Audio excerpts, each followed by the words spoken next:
गायिका सीमा सरगम गाजीपुर के धरती से एगो ई गीत आप लोगन के बीच में भेजा तनी। हमके आशा नहीं बल्कि पूरा विश्वास बा कि ई गीत आप लोगन के जरूर पसंद आई। निर्माता हमारे बड़े भैया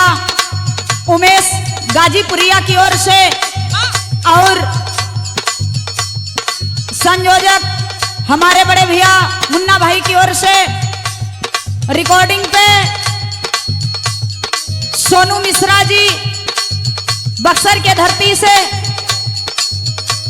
और कैमरा पे अमित रंजन जी की ओर से और हमारे कलाकार साथियन की ओर से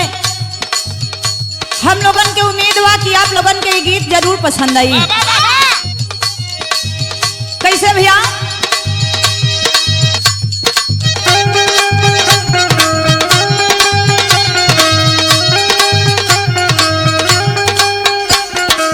अरे सोने की थाली में जवना परोसो, अरे सोने की थाली में जवना परोसो, अरे जवना ना जेवा गिरल बाबा बुरा झाम से, गिरल बाबा बुरा झाम से, गाठिया परल बपियावा बोल नाई गाठिया परल बपियावा बोल नहीं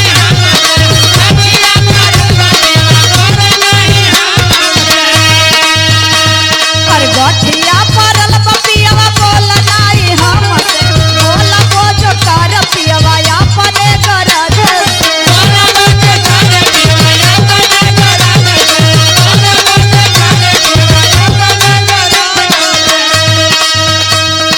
बोला बोझ तारा रजौआ अपना गरज से, नाय ना लड़ल बपियावा दूसरे मर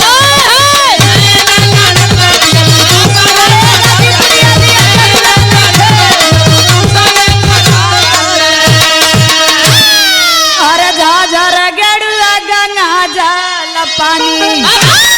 ओ झाझर गेड़ुआ गंगा जल पानी, अरे गेड़ुआ ना घोटा गिरल बाबा बुरा झाम से, गिरल बाबा बुरा झाम से, गाठिया परल बरजऊ बोल नाई हम गाठिया परल बरजऊ बोल नहीं हम गाठिया परल बरजऊ बोल नहीं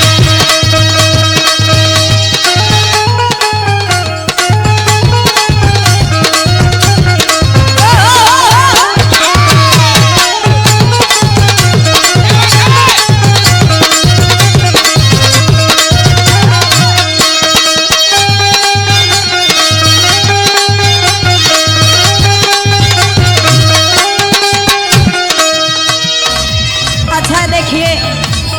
ये बहुत रुपए से सम्मानित किया गया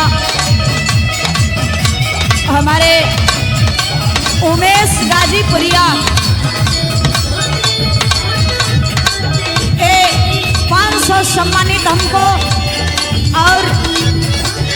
100 रुपये से सम्मानित हमारे कलाकार साथियन के बहुत प्रणाम बा, आशीर्वाद के चाहत बा, यही तरह आशीर्वाद बनौले रही। क्या बात है।